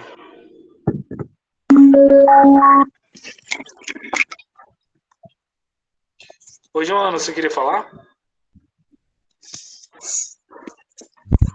Eu não estou conseguindo. Só um Pode momento. falar, Joana. Sim. Pronto. Professor, eu queria que depois o senhor falasse um pouco mais sobre a questão mesmo dessa nossa faixa litorânea, dos relevos relacionados à faixa litorânea. Tá bom, eu volto sim. Deixa eu só terminar essa parte aqui do relevo, e depois eu volto para a questão litorânea do Ceará. Pode ser? Ok. É porque a gente foi para as serras, aí eu fiquei uma boa parte dos nossos povos também são na faixa litorânea, né? Sim, depois eu retorno já, só um momento. Então vamos lá, só para a gente finalizar essa parte aqui das serras, né, como eu tô falando, vem a quebra de sedimentos, né, de fragmentos, vão sendo transportados, e aí quando ele encontra uma determinada barreira, eles vão sendo acumulados. E aí essa barreira, ela pode justamente criar uma elevação, né, que vai ser justamente essa parte mais elevada. E aí essa parte aqui, diferente do central, ela vai ser muito fértil. Então essa parte justamente aqui do estado do Ceará, que vai estar as grandes plantações de verduras, né, principalmente, de frutas, porque são acúmulos de sedimentos que eles vão ser bastante férteis. Outra chapada muito importante que a gente tem é a chapada do Araripe, né, que vai estar localizada aqui na parte sul do estado, que também vai ter a barreira, né, justamente que vai impedir a continuação e que vai criar esse relevo. Então, ou seja, só para a gente finalizar essa parte aqui, eu vou ter basicamente dois tipos de áreas elevadas e dois tipos de área elevada e um tipo de área mais plana. Né? As áreas mais elevadas são os maciços cristalinos, vão ser causados pelas questões internas da Terra, né? Vai causar essas elevações. E a gente tem as chapadas, que são causadas por sedimentos, transporte de sedimentos que vão ser barrados. E essas chapadas, como eu estou dizendo para vocês, é muito importante vocês estudarem elas, porque ela vai cair a questão da questão das explotações, né, justamente do agropecuário brasileiro, né, perdão, agropecuário cearense vai estar localizado nessa região. Vamos voltar aqui para a questão do litoral, né? Como a Joana destacou, realmente, eu acabei passando, o litoral ele vai ter vários questões dos povos nativos brasileiros, né? Tanto marcado, não só o território do litoral cearense, né? Mas sim brasileiros, né? Quando houve a invasão dos portugueses no território brasileiro, grande parte dos povos originários moravam no litoral, ou seja, até hoje também estão habitando, principalmente na questão ali de Calcaia, entre vários outros povos. Posso até tentar voltar o mapa aqui para vocês, só um momento. Acho que vai ficar melhor da gente visualizar.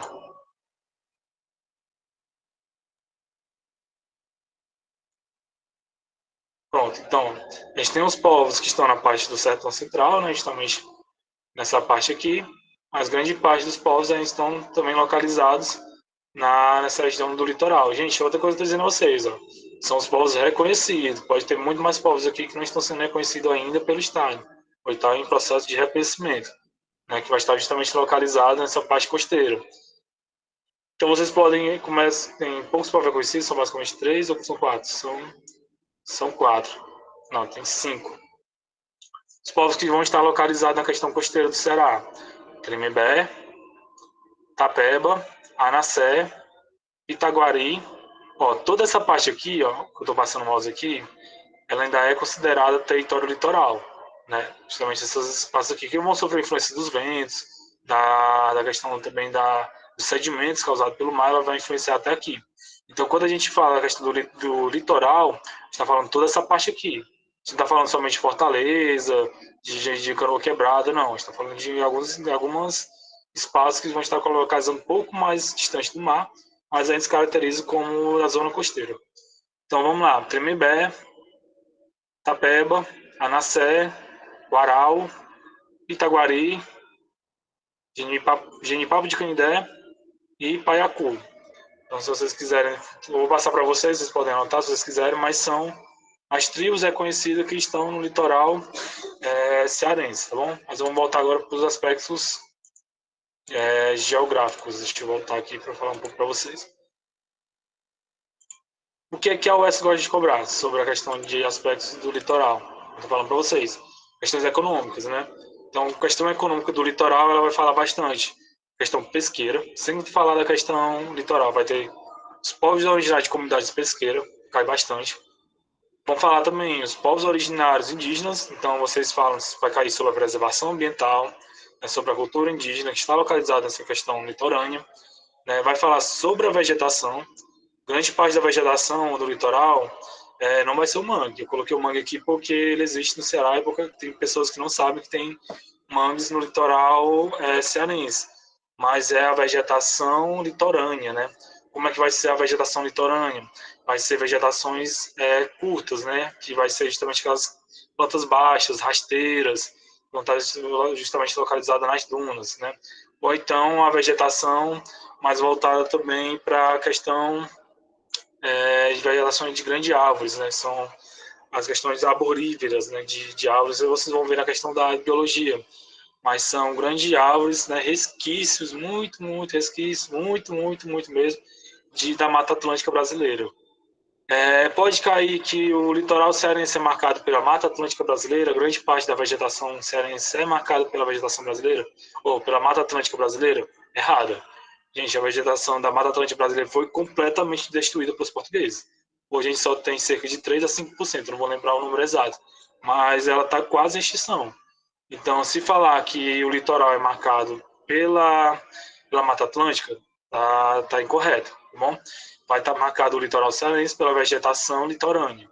Vai ser, como eu tô falando, as árvores rasteiras, vai ter as vegetações como os coqueiros, que foi trazido, né, para o Brasil e marcou muito nas praias, coqueiros, palmeiras, entre vários outros tipos de vegetações que foram trazidos e implementados. E lembrando que grande parte dessa vegetação, ela não é nativa brasileira. Ela foi traga para cá e ela foi se espalhando, né? São árvores que se espalham facilmente, né? Então ela foi se espalhando. Um exemplo disso é a carnaúba.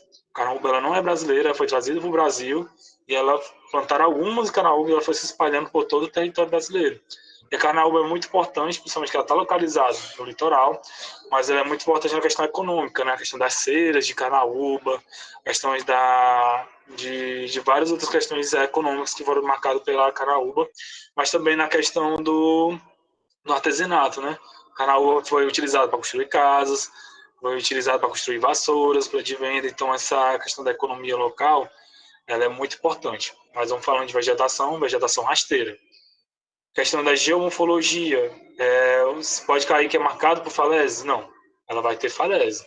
As grande parte da marcação do território do litoral cearense são a paisagem dunares, né? Vão ter as dunas.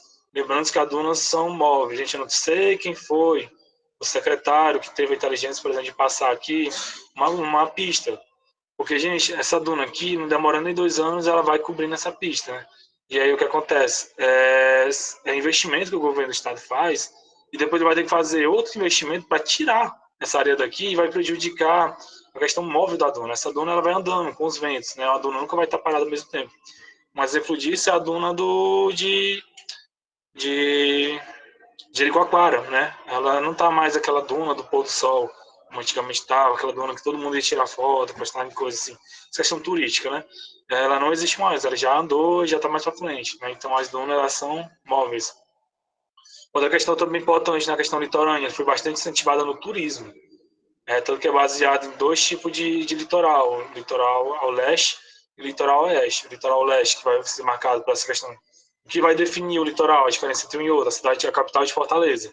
Então, a gente tem a capital, de um lado vai vir a questão das praias voltadas do lado leste, vai vir até Canoa Quebrada, mas tem várias praias, como Maquirás, entre várias outras, e do outro lado vai vir as praias que vão marcar essa questão do turismo até Jericoacoara. Então, é uma questão que foi muito incentivada pelo governo Ciro. Né? Ciro, ele trouxe essa questão do incentivo de turismo no litoral cearense, que é uma marca hoje bastante importante.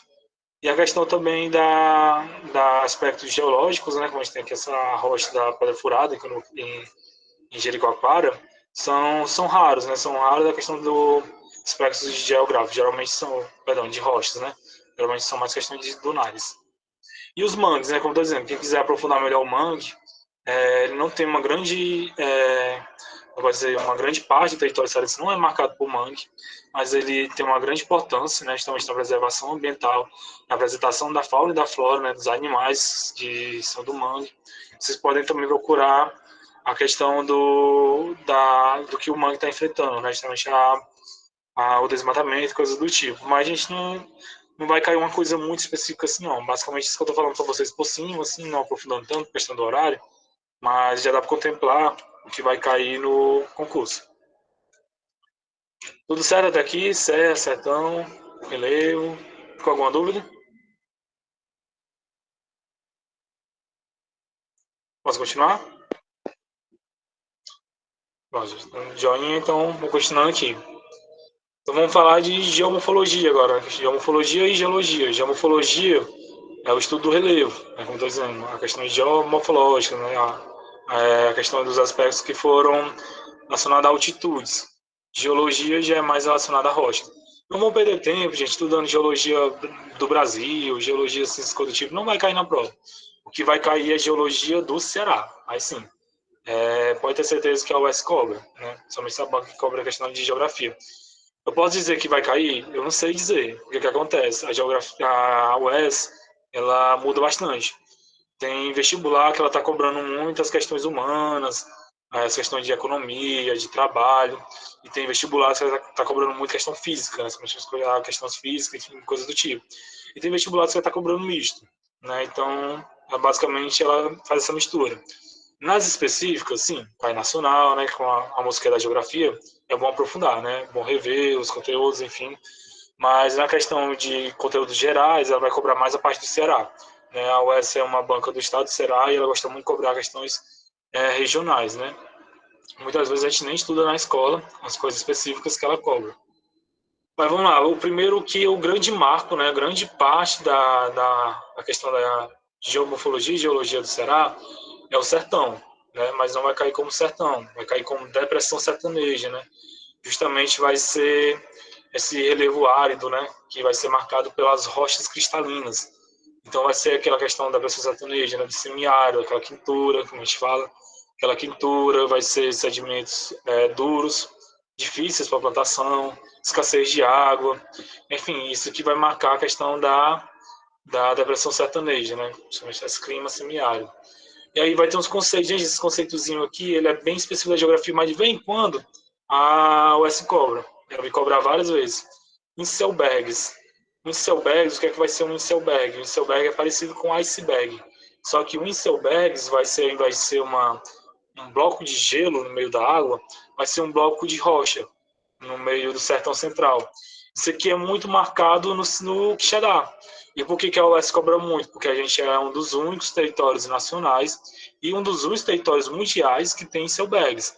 Então, como é algo muito marcante do nosso território cearense, isso que cai bastante. Uma maneira fácil de decorar é lembrar de Inselberg, é parecido com iceberg. A gente fala muito de iceberg, de Titanic, enfim, que afundou, que o pessoal comenta muito. Então, é só lembrar que é parecido o nome se falar Inselbergs. Estamos falando de rochas no meio do sertão central, que é parecido ser uma rocha aqui, outra rocha ali. A gente no Quixadá é desse jeito. Dentro da cidade a gente tem os Inselbergs, né? Dentro da cidade, e algumas vezes tem até construções em cima de um Inselberg, né? Alguma casa ou outro do tipo. E depois a gente vai ter os pés de planos. Para decorar pé de plano, lembre de planos. E aqui vai ser os pés de plano. Vai ser uma grande área completamente plana, né? Que não vai ter muitas elevações. Vai ser uma área marcada por uma questão ampla, né? Plana, perdão. Uma questão plana, que não vai ter grandes elevações. São algumas pequenas, mas é uma grande marca da depressão sertaneja. Enfim, o litoral, como eu acabei de falar para vocês, que vai ter as praias e as dunas, né? Também a questão econômica do litoral cearense, é muito importante destacar a questão das comunidades pesqueiras, né? Mas também as comunidades de artesanatos, né? Muitos estão localizados na questão do território litorâneo.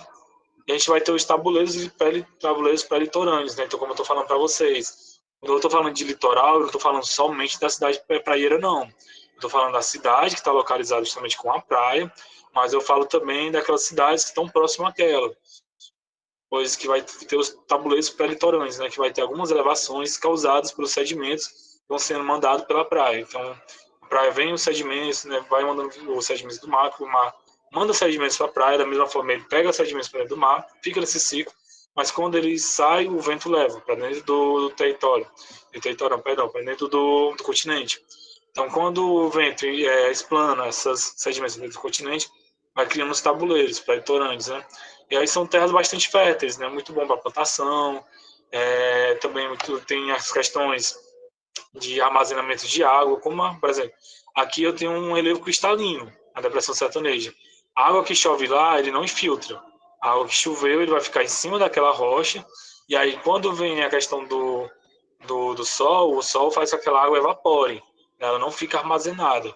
Já na região dos tabuleiros litorâneo, a água chega e ela infiltra, porque vão ser sedimentos, né? São justamente as quebras cristalinas, né? Vai ser quebras, vai ser sedimentos, tem um espaço maior entre uma rocha e outra, ela consegue infiltrar, e ela vai ficar armazenada, né? Debaixo do solo. Então, esse armazenamento vai ser muito importante justamente para a questão que o pessoal vai construir cacimbas, vai construir entre vários outros modos de armazenar água. Nas serras, eu vou ter dois tipos de serras, né, como eu falei para vocês. A serra de maciços residuais, então vai ter justamente aquela questão do maciço de Baturité. Muito fácil decorar, maciços residuais, rochas cristalinas, quando falar maciço de Baturité, vocês lembram que são essas elevações que vão ter causadas pelas questões tectônicas, né, pelos impactos de elevações da Terra, e que vai ser marcada pelos maciços residuais, né, vai ser um solo mais duro, sem difíceis plantações, mas como ela está numa área mais elevada, ela vai ter maior incidência de chuvas, entre vários outros. Vamos ter as chapadas, né, justamente as chapadas vai ser aquele quando tem um bloqueio da questão da erosão do sedimento, quando o sedimento está indo, mas ele encontra o bloqueio, ele vai acumulando, até ficar uma grande serra, somente de sedimentos. E a costas, né? A costas, justamente quando eu tenho uma chapada aqui, ela quebra de uma vez. É mais um aspecto geográfico. Mas assim, gente, essa questão de costa não cai muito, não. É vocês decorarem esse quadrozinho de geomorfologia, justamente de depressão. Eu falo sertão central, eu falo do clima semiárido. Eu estou falando de depressão sertaneja, cristalino, solo duro, água não infiltra, a água evapora, pouca água armazenada. Né? Por isso também que eles constroem os grandes açudes. Mas os açudes ele não criam uma grande armazenagem de água abaixo do solo, fica somente em cima. Ele não tem uma capacidade de armazenar por muito tempo. Então vai ser marcado por questão cristalina. Litoral, praias e dunas e sedimentos. Vai marcar os sedimentos, vai ser mandado para o meio do continente. Mas nessa região litorânea, chegar na praia, eu vou ter os tabuleiros, né, que vai ser marcado pelo acúmulo de sedimentos. E por fim, as serras, que eu vou ter duas serras, as serras de residuais cristalinos e os planaltos, que vai ser chapadas de sedimentos. Tudo ok, gente, até aqui? Ó, a UES gosta bastante, viu? Mas ela não cobra muitas coisas específicas, não. Ela gosta de cobrar mais questões assim, totalizantes, né? Vou dar um exemplo. Como é que ela vai cobrar? Ela vai cobrar qual é o tipo de geomorfologia marcada no Ceará, depressão sertaneja, praia dunas, chapadas. Aí começa a dizer, tem cerrados, tem não sei o quê. Vai ter, né, gente? Não estou dizendo que não tem. Vai ter regiões do Ceará que vai ter cerrado, vai ter outros tipos de sedimentos que não são nem características do Ceará, mas o que acontece? Ela não são se fossem questões que não são muito marcantes, né? É somente muito pouco aquele espaço que vai ter uma questão mais diferente. Então, a UES vai cobrar somente em grande quantidade. Né? E são esses três.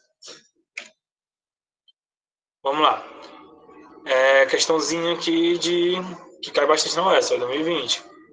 Vestibular. No Ceará, os maciços residuais estão associados à litologia pré-cambriana. Muito importante marcar isso, ele é do pré-cambriano. Ou seja, o ser humano estava longe de existir aqui, era muito, muito, muito, muito longe. mas já existia justamente essas questões associadas ao relevo. Então, se cair, quando surgiu o relevo cearense? Pré-cambriano, período histórico do pré-cambriano. E as formas que compõem o relevo tem uma forte relação com os eventos tectônicos, como eu estou falando para vocês, a questão das placas tectônicas, né? Tem uma terra, tem um magma, e aí acima desse magma fica os grandes blocos rochosos flutuantes naquele magma, e quando eu tenho uma influência do movimento da terra, ele vai causar algum dano naquele bloco que está lá flutuando, ele vai criar um relevo. Bom, legal, já falamos sobre isso. Vamos agora, são exemplos de, pronto, o que está cobrando aqui? Um exemplo de eventos tectônicos. Então, vamos lá, como é que eu elimino essa questãozinha aqui, ó? Simples. Estou falando o quê? Tectônicos. Eu falei para vocês, chapada é sedimentar. Eu tenho uma barreira que não passa determinado sedimentos, que não continua a erosão normal. Então, eu crio um acúmulo de sedimentos, chapada já não é. Já cortei o item A. Tabuleiro costeiro também não. Planalto da Biapaba. Não sei nem onde é, mas eu sei que é um planalto. Planalto é um acúmulo de sedimentos, já não passa. Tá vendo? A gente nem precisa saber onde está localizada. Chapada da Podi. Olha o nome, Chapada Sedimentos. Nem precisa saber onde é a Chapada da Podi. Serra Grande, olha o que eu falei para vocês. Serra é marcada por questões de residuais. E Serra do Maranguape. Porém, gente, Serra Grande, ela não fica nesse espaço cristalino, ela já é marcada por sedimentos. Serra do Baturité e Serras da Mata, né? Então vai ser justamente entender o maciço de Baturité e a Serra da Mata. Alguma dúvida? Continuar, gente. Falar um pouco sobre o clima cearense. O clima cearense vai ser marcado por um clima tropical semiárido, como eu falei para vocês, grande prevalência dele. Esse é o clima semiárido, o clima quente, né, marcado por essa grande parte aqui do território. Deixa eu colocar aqui o apontador. Grande parte desse território aqui do Ceará vai ser marcado pelo clima semiárido, ou seja, a terra que é seca, que é muito cristalina, é difícil de plantar, é difícil de armazenar água. Isso aqui vai ser marcado pelo clima semiárido, grande parte do Ceará. E aí muita gente diz, o Ceará é só a quintura, que no clima quente só chove, a quintura. Não, grande parte mas eu tenho grande parte do Ceará, por exemplo, essas partes aqui dessas chapadas, essa parte da Baturité, que vai ser muito frio, né? Então não estou dizendo que vai ser somente o clima semiárido, estou dizendo que grande parte vai ser o clima semiárido. Depois havia um clima tropical semiárido brando, né? Que vai ser essa parte que está justamente entre o clima semiárido e justamente entre outras partes do clima, vai ser como se fosse uma subdivisão. Depois vai ter o clima tropical quente e o clima tropical subquente e úmido. Isso aqui é muito específico, gente, muito específico da geografia. Eu estou passando aqui só para vocês terem uma noção de como é a questão climática, mas se falar qual é o tipo climático do Ceará. O tipo climático é um semiárido. Mas geralmente a questão vai colocar só um. Se não tiver semiárido, não marca. Só a grande característica do Ceará vai ser o clima semiárido. Eu já falei sobre ele com vocês. Bacias hidrográficas, né? Como eu falei para vocês, gente, a questão do Ceará não é a falta da água, a questão é a distribuição da água, né? Como ela está sendo utilizada. Então a gente vai ter várias bacias de águas, né? Que muitas vão ter sendo abastecidas por rios, ou então vai ter rios que vão abastecer outras cidades, mas tem bastantes reservatórios. O que é bom vocês analisar? Qual foi as que estavam cheias, qual que encheu mais, qual foi as bacias que não encheram tanto. Mas bacias hidrográficas, o que é que vai ser uma bacia hidrográfica? Vai ser justamente um espaço, né? Justamente uma bacia, que é esse conceito de bacia hidrográfica, porque imita uma bacia, mas lá eu vou ter uma influência de rios, de riachos, que vão abastecer uma determinada açude, um determinado reservatório de água, e a junção de toda essa característica desse espaço, que vai estar com influências de rios, vai estar com influências de armazenamentos, de lagos, que vai estar com continuidade de rios, eu considero uma bacia. Então, quais são as bacias do estado do Ceará? A gente tem 12 bacias. Bacias do Coreaú, bacia do Litoral, Curu, Metropolitana, Jaguaribe, Médio Jaguaribe, Salgado, Alto Jaguaribe, Banabuiú, Curu, Aracaú, Crateús e Ibiapaba. Precisa decorar tudo isso? Não. qual é importante? Importante você saber qual tem a maior influência dentro do estado. Uma das maiores influências vão ser Coreaú, vai ter uma grande influência nessa região aqui, não vai influenciar muito no estado em si, mas o Banabuiú vai influenciar bastante, né? Tem o Banabuiú e também o Jaguaribe, né? Que vai ter o rio Jaguaribe, que vai abastecer toda essa parte aqui do Alto Jaguaribe, do Médio Jaguaribe e do Baixo Jaguaribe. Né? E esses espaços aqui, dessas bacias, são que sempre mais caem. E também a bacia litorânea, também cai bastante na questão nos concursos públicos da UES. Deixa eu passar um pouquinho mais rápido, por conta do horário, não ficar muito puxado para vocês. Mas que basicamente vai ser os principais rios, né? A gente tem o açude do Banabuiú, rio Jaguaribe, como eu estou dizendo, que vai abastecer toda aquela região e vai desaguar aqui no Oceano Atlântico. A gente vai ter o rio Acaraú, isso é muito importante para essa região aqui. Tem o rio Coreaú, que não está mostrado aqui, mas fica aqui no Cambucinho. A gente vai ter na questão metropolitana, a gente vai ter o rio Cocó, que vai sair aqui para Gatuba, vai até Fortaleza, né? Tem o rio Ceará, vai sair do Maranguape, entre vários outros que vai abastecer essa região metropolitana. Né? E vai ter os principais açudes, açude do Banabuiú, o Castelão, açude de Jaguaribe, açude de Dorós, entre vários outros reservatórios muito importantes para a armazenagem de água do nosso Ceará. Né? Então é interessante vocês analisarem, principalmente essa questão física, os principais rios. Mas os rios que sempre estão caindo é o Jaguaribe, né? O rio Jaguaribe, e pesquisar quais são as cidades que estão abastecendo. Mas qual é a importância dele? Ele inicia aqui no Juazeiro do Norte, vai abastecer o Alto, Médio e Baixo Jaguaribe e vai desaguar no Oceano Atlântico. E sempre é assim, sempre vai os rios, eles sempre vão ter o ar nascente no meio do continente, né? Principalmente em áreas mais elevadas, e vão descendo até desaguar no Oceano Atlântico. Grande parte dos rios do Ceará vão ser assim. Outra questão importante da reservatórios hídricos no Ceará, a gente analisar os canais, né? A gente tem o canal de Trabalhador, tem vários outros canais que vão abastecer o nosso estado, né? Então é bastante interessante falar sobre essa questão hídrica, analisando esses armazenamentos de água no Ceará, os reservatórios de água. Então vamos lá, gente.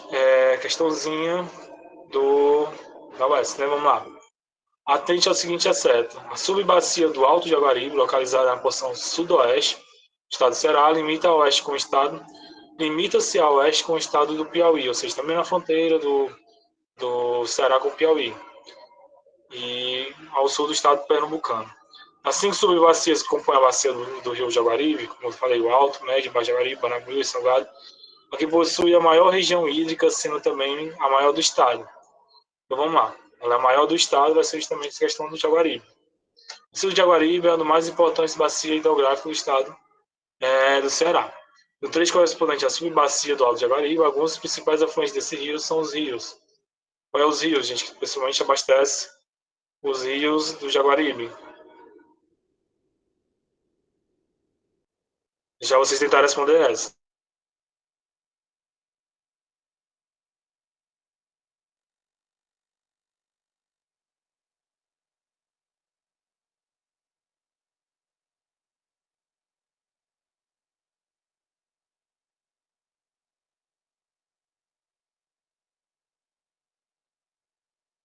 Você pode tentar responder por eliminação também.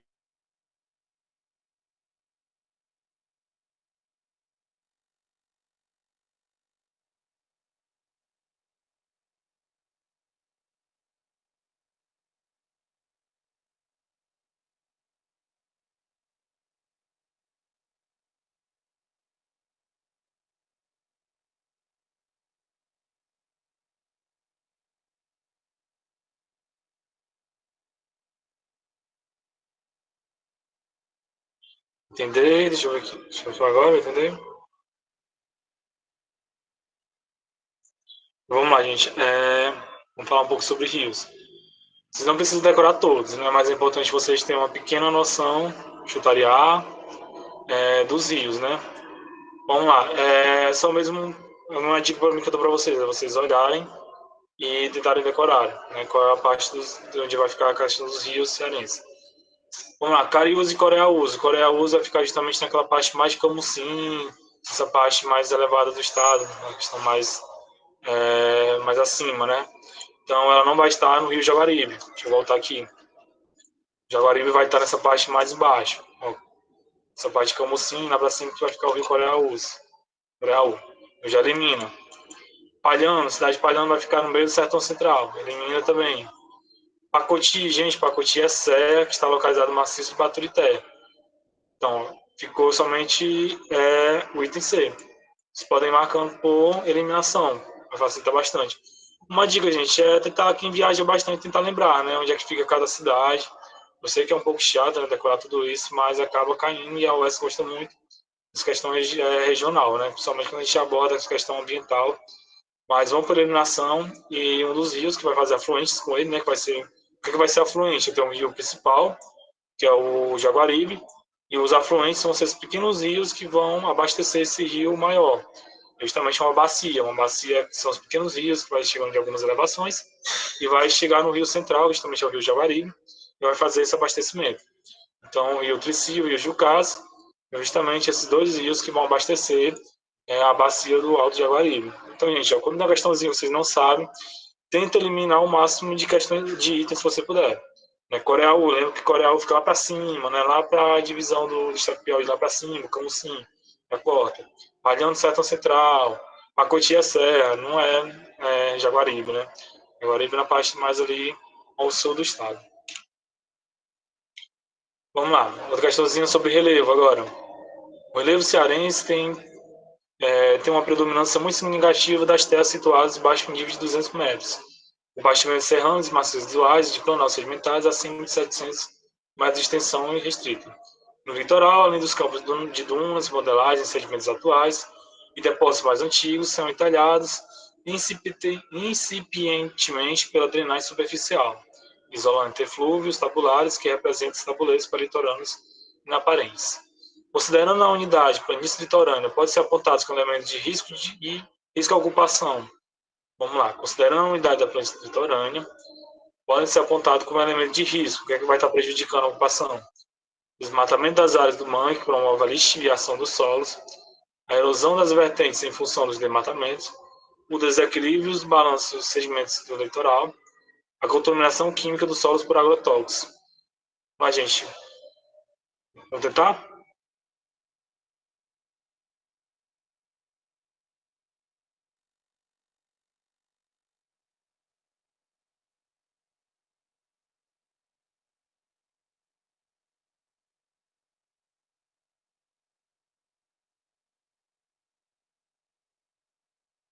Item C, vamos lá. Item C, o desequilíbrio no balanço sedimentológico do litoral. Exatamente. Quando eu tenho um litoral que eu vou ocupar, justamente, quando eu falo de ocupação, eu não falo somente para morar, não, gente. Eu posso ocupar para colocar uma indústria, eu posso fazer uma ocupação para colocar uma indústria petrolífica, e essa ocupação vai causar um desequilíbrio nos sedimentos, né? A gente pensa que pode ser o item A, a questão que está trazendo a questão do mangue, mas a lixiviação do solo, a gente está falando mais da questão de... a lixiviação é quando ela quebra, tem aquela quebra abrupta do solo, né? Aquelas imagens de açude seco, lixiviado pela ausência de chuvas, enfim. Ela não está voltada muito para o desmatamento, tá? Voltada muito para a questão climática. Mas o que vai influenciar bastante mesmo é na questão do desequilíbrio no balanço dos sedimentos. Né? Falando, o litoral é muito marcante para essa questão dos sedimentos, né? As dunas são móveis, a questão dos ventos, e questões da questão dos sedimentos. E quando eu faço uma ocupação, seja ela por moradia, seja ela por industrialização, entre vários outros, eu vou interferir diretamente na questão do balanço sedimentológico do litoral. Vamos lá. Questãozinha de verdadeiro ou falso sobre a transposição do Rio São Francisco. Gente, é um assunto muito atual e que é muito comum que possa cair na prova de vocês. Vamos lá. Vamos lá, primeiro item. Tem o objetivo de levar água para milhões de pessoas, atendendo seus eixos norte e leste, estado de Pernambuco, Paraíba, Rio Grande do Norte e Ceará. Verdadeiro? Verdadeiro, né? Tem o objetivo de levar água, né, justamente, atendendo os eixos do norte a leste, dos estados de Pernambuco. Apesar de procurar atender o consumo humano e animal, um dos principais objetivos do projeto também é contemplar grandes produtos frutíferos e irrigados, somente no eixo norte, onde são poucas demandas de cidades atendidas pelo canal. Vamos deixar isso aqui para depois. Vamos lá. Entre os projetos adicionais das transposições e na busca de evitar a contaminação das águas, pretende eliminar nas margens canais todas as lavouras utilizadas para agrotóxicos. Isso aqui é um pouquinho mais... Isso aqui que eu deixei para o último, é uma dica que eu vou dar para vocês na hora de responder questões. Se é uma questão que vai demandar um pouco mais de análise, não responde ainda, né? Passa para outra. Então vamos lá, isso aqui é muito fácil, gente. Nunca o Estado vai estar preocupado em evitar a contaminação da água, frente com agrotóxicos, algo do tipo. Quando está criando um canal, que vai ser justamente para abastecer as lavouras, né? E frutífera, agricultura, levar água, essas lavouras utilizam bastante agrotóxicos. E aí, se eu eliminar o agrotóxico, eu estou basicamente eliminando aquele grande agronegócio.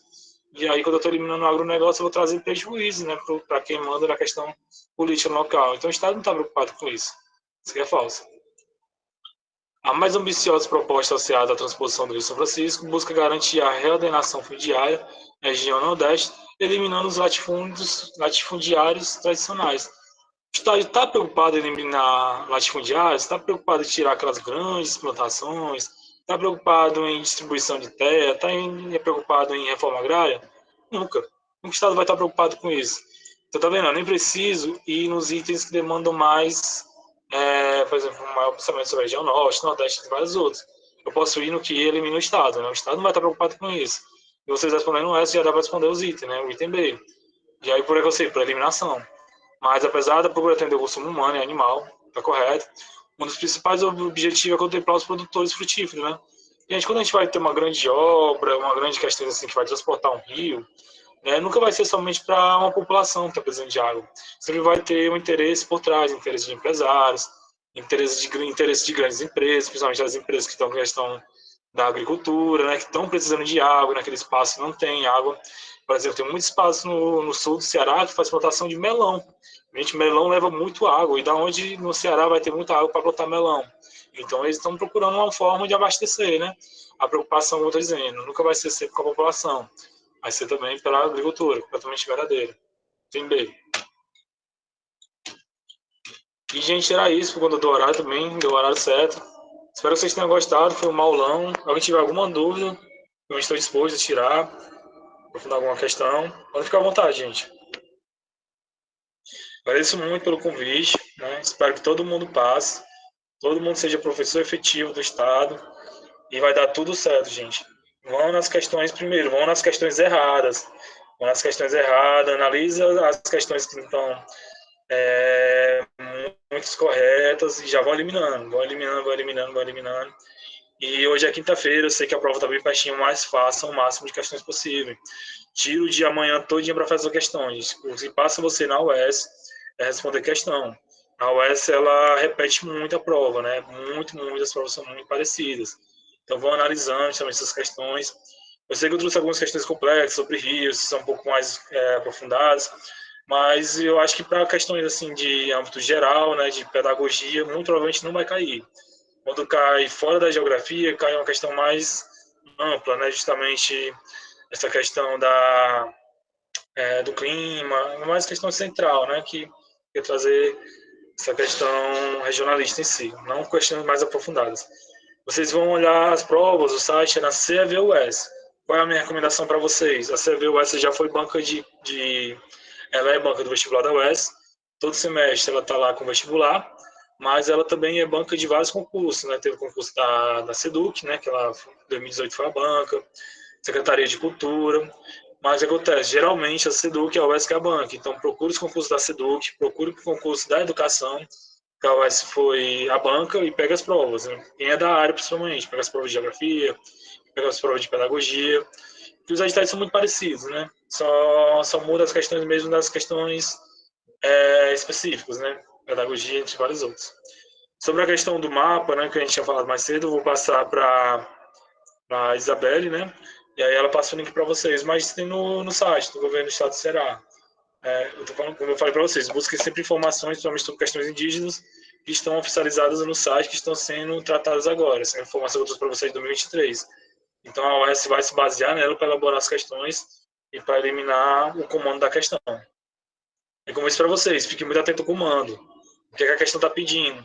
Às vezes tem dois itens corretos, mas a questão que ela está pedindo para falar sobre aquele determinado assunto.